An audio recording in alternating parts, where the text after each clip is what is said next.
Welcome to talks. మనలో చాలామందికి ఉండే డౌట్ ఇది, విలేజ్ లైఫ్ బాగుంటుందా, సిటీ లైఫ్ బాగుంటుందా? సిటీలో ఉన్నవాడికేమో విలేజ్ వాడిని చూస్తే అరే వాడి లైఫ్ ఎంత బాగుంది, ఎంత పీస్ఫుల్గా ఉంది అన్న ఫీలింగ్లో ఉంటాడు. విలేజ్లో ఉన్నవాడికేమో అబ్బా వాడి కారు, వాడి డ్రెస్సింగ్ స్టైల్ అవన్నీ చూసి వాడి లైఫ్ ఎంత బాగుంది, ఎంత పీస్ఫుల్గా ఉందని అలా ఆలోచిస్తారు. కంపేర్ చేసినట్టయితే రెండింటిని ఒకసారి కంపేర్ చేస్తే విలేజ్లో అయితేనేమో లేవడమే కోడి కుదతోటి లేస్తాం, పరిశుభ్రమైన గాలి ఉంటుంది, మానవ సంబంధాలు బలంగా ఉంటాయి. ఇక్కడ అంటే మానవ సంబంధాలు బలంగా ఉంటాయంటే చెప్పాలి, ఎవరిని పిలిచినా మనం ఒక రిలేషన్తో పిలుస్తాం. సారు, మీరు, అది మనం విలేజ్లో చాలా తక్కువ సందర్భాలు వింటాం, ఏజ్ ఫ్యాక్టర్లో కూడా. ఎందుకంటే ఈ ప్రతి ఒక్కటి నీకు ఈ వాడ కాదు ఆ వాడ, క్యాస్ట్తో సంబంధం లేదు, కాలనీతో సంబంధం లేదు, ఇక్కడుంటున్న అక్కడుంటున్న సంబంధం లేదు, ప్రతి ఒక్కడు ఒక రిలేషన్ అవుతాడు. అప్పుడే వెళ్ళి కొత్తగా విలేజ్లో వెళ్ళి ఒక 4-5 ఇయర్స్ అయితే చెప్పలేం, కానీ ఫస్ట్ నుంచి విలేజ్లో ఉన్నవాడికి మాత్రం వాడికి ఊరంతా చుట్టాలి. ఎవరిని చూసినా పొద్దున కలిసిన ఎవరితో మాట్లాడుకున్నా, ఎప్పుడు మాట్లాడుకున్న సందర్భం ఏదైనా కానీ బావ, బాబాయ్, అన్న, అక్క, వదిన అంటే ఒక మన ఫ్యామిలీతో ఉన్న రిలేషన్ లెవెల్లే ఎలా అయితే ఉంటుందో అలా పిలుచుకోవడంలోనే ప్రేమ, ఆప్యాయత ఉంటాయి.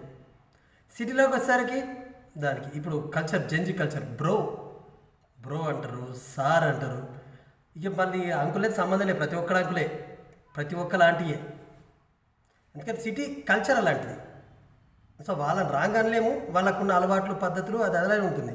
మన దగ్గరికి వచ్చేసరికి ఏంటంటే మనది విలేజ్ కల్చర్, రిలేషన్ తోటి పెట్టి పిలుస్తాం, బ్రో అంటాం. మా సిటీలో ఎవడైనా సరే మామ బాగున్నావా, కలిసిన 10 రోజులకి. ఇక్కడ మనకు పల్లెటూరులో ఒకసారి మామ అయిందంటే మళ్ళీ వాడు కొడుకు మనకు బామ్మర్ది అవుతాడు.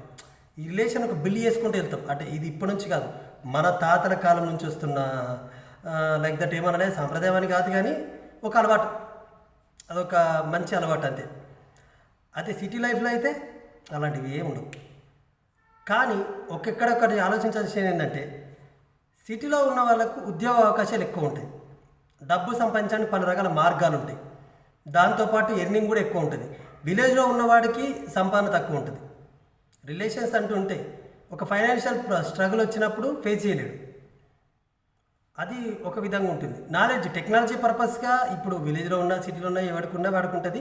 అలవాట్లు మాత్రం తేడా ఉంటాయి, అలవాట్లు చాలా తేడా ఉంటుంది. ఎంత తేడా ఉంటుందంటే విలేజ్లో ఉన్నమైతే మార్నింగ్ కోడి కుదుతో లేచామా అప్రాక్సిమేట్లీ 5 to 6 మధ్య లేస్తారు, దినచర్య స్టార్ట్ అయిపోద్ది, మెల్లమెల్ల అయిపోతే మళ్ళీ ఈవినింగ్ వచ్చేసరికి 8:30, 9 అయిందంటే ఎవరి ఇళ్ళకి వెళ్ళిపోతారు, పడుకోవడమే.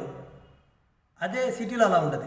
మార్నింగ్ స్టార్ట్ అవడమే వీళ్ళకు జనరల్గా ఏంటిది 8, 9, 10 o'clock ఆఫీస్ ఉందంటే 8 o'clock లేచి రెడీ అయ్యని చూసుకొని మళ్ళీ నైట్ వచ్చేసరికి మళ్ళీ ఆ ట్రాఫిక్లో, ఆ పొల్యూషన్లో ఆ దూరం జర్నీ చేసి వచ్చేసరికి మళ్ళీ 10 అవుద్ది.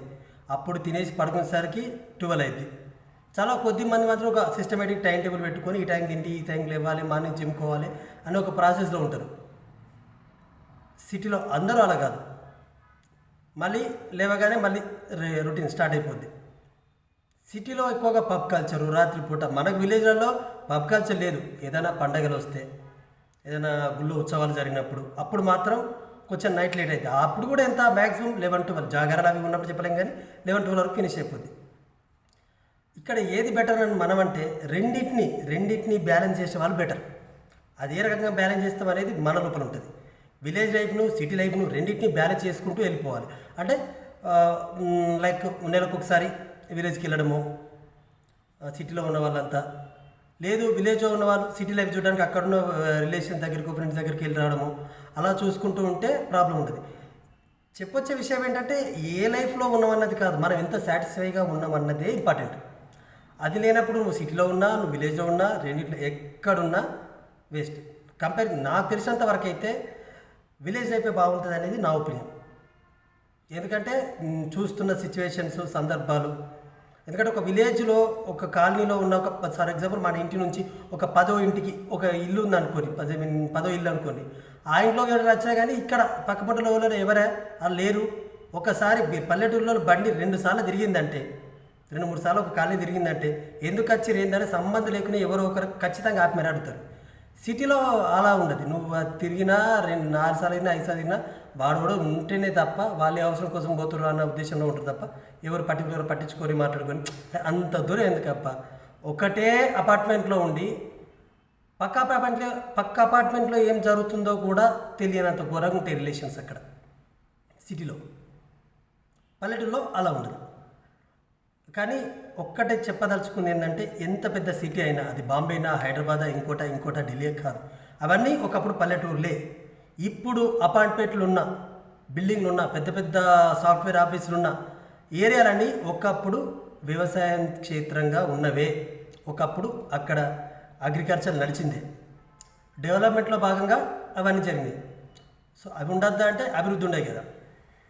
సిటీలో ఉన్న వాళ్ళకు కూడా విలేజ్ లైఫ్ బాగుంటుంది అని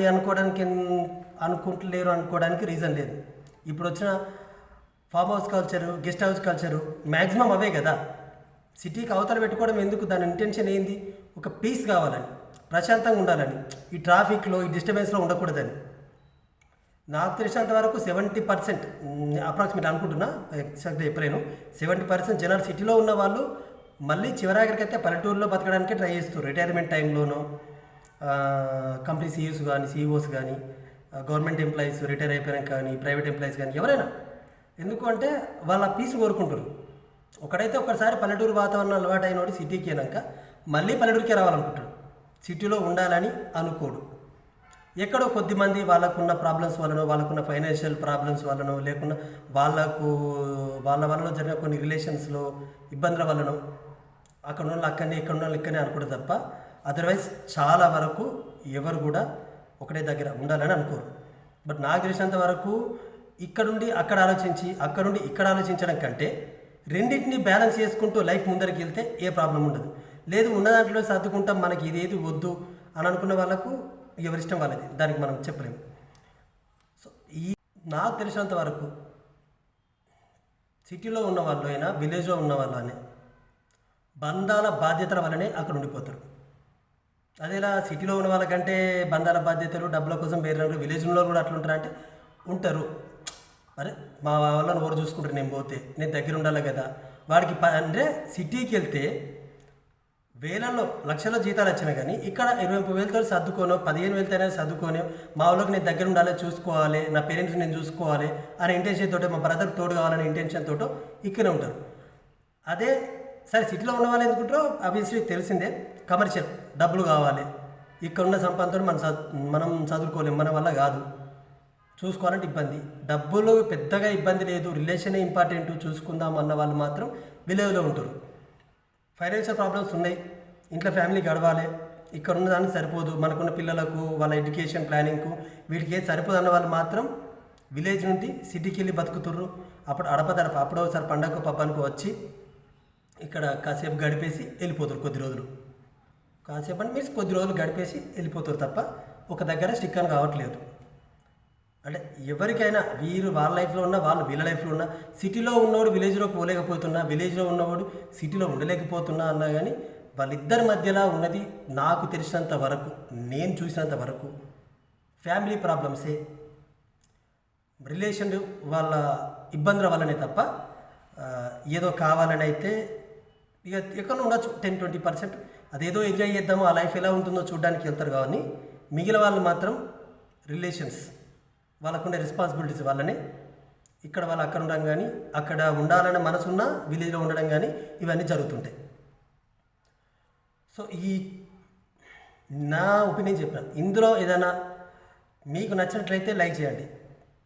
మీ ఒపీనియన్ ఏంటి, మీ వర్షన్లో మీకు ఏదంటే బాగుంటుందో కామెంట్ రూపంలో తెలియజేస్తారని కోరుకుంటూ థ్యాంక్స్ ఫర్ వాచింగ్.